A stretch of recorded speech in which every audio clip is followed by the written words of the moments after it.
Good morning po. Tayo po'y mag-aral ng salita ng Diyos, the Book of Psalms, aklat po ng mga awit, chapter 103, verses 2 to 5. Si Yahweh ay papurihan o aking kaluluwa at huwag mong kaliligtaan, mabubuti niyang gawa. Ang lahat kong kasalanay, siya ang nagpapatawad at anumang aking sakit, ginagamot niyang lahat.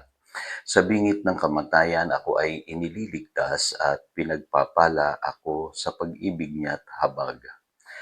Sa sarili ang dulot niya ay kasiyahan habang buhay, kaya naman ang lakas ko ay lakas ng kabataan, katulad ng sa agila ang taglay kong kalakasan. Forget not all His benefits. Yan po ang translation sa English Bible. Ano po, wag daw po nating kalilimutan yung benefits po ng ating pagkakilala sa ating Panginoong Jesus. Ano po? At alam niyo po sa buhay na ito, dapat alam natin yung ating mga benefits bilang mga Kristiyano. No, isang araw pinaalalahanan ako ng aking asawa. Sabi niya, "Pa, nakuha mo na ba yung benefits mo sa munisipyo bilang isang senior citizen?"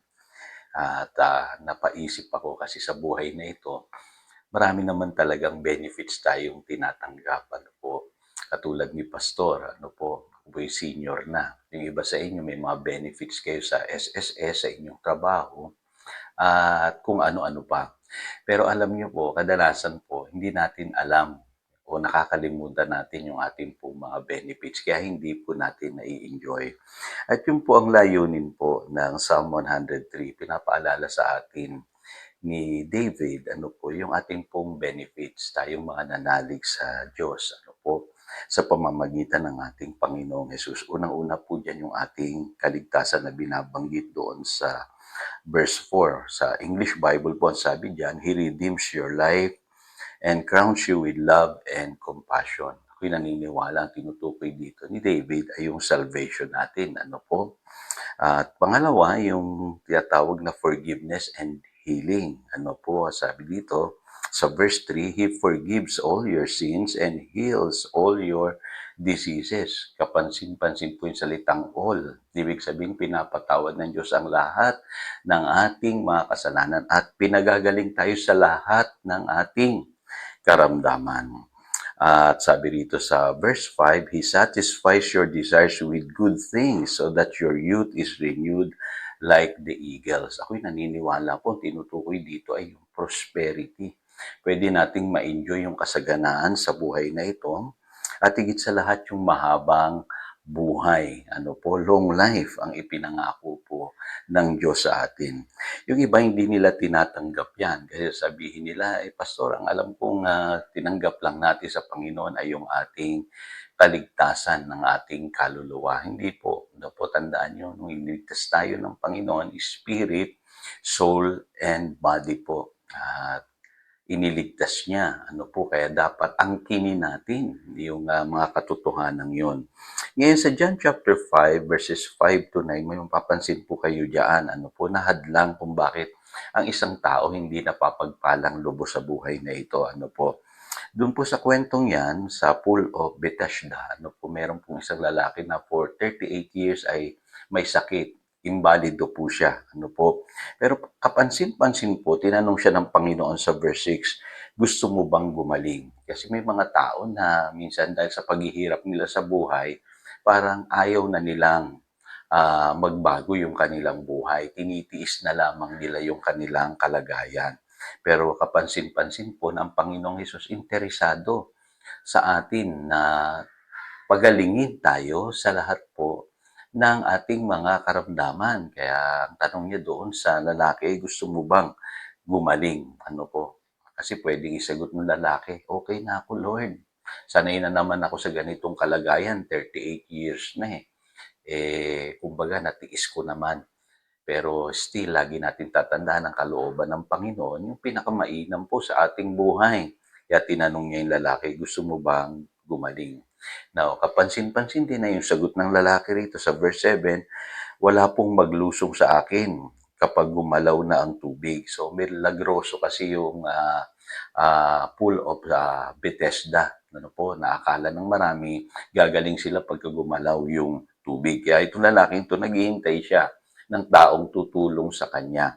Ano po, so yun yung unang hadlang ano po kung bakit tayo hindi tumatanggap ng mga blessing sa buhay na ito. Nakaasa tayo sa ibang tao.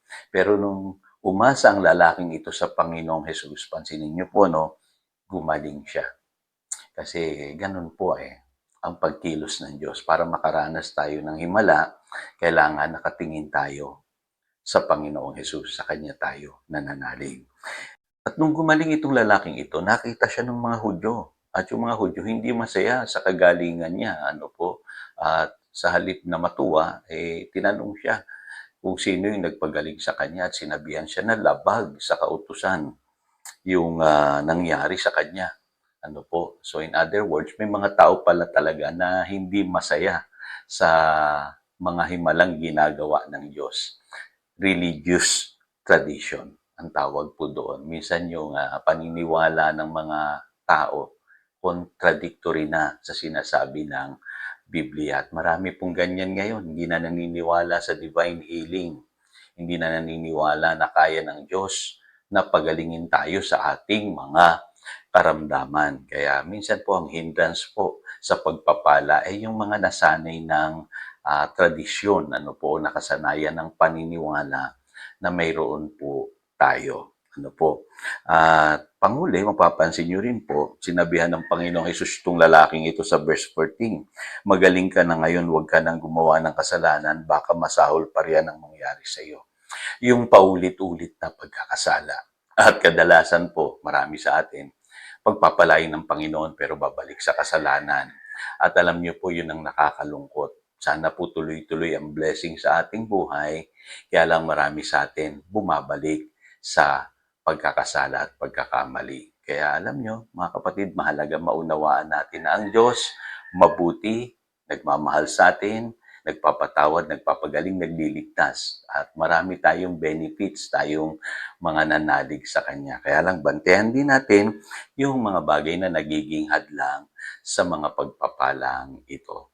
Tayo po'y manalangin. Dakilang Diyos, salamat po sa mga katotohanan ito. Muli, ginising mo kami ngayong umaga ng mga pangako mo na pwede pala naming angkinin ang mga benefits na meron kami bilang mga mananampalataya. At salamat sa mga katotohanan aming tinanggap today. This we pray in Jesus' name. Amen and amen. Again, ito si Pastor Jojo, nagpapaalala upang daluyan tayo ng pagpapala, manatili tayo sa kanyang salita. Good morning.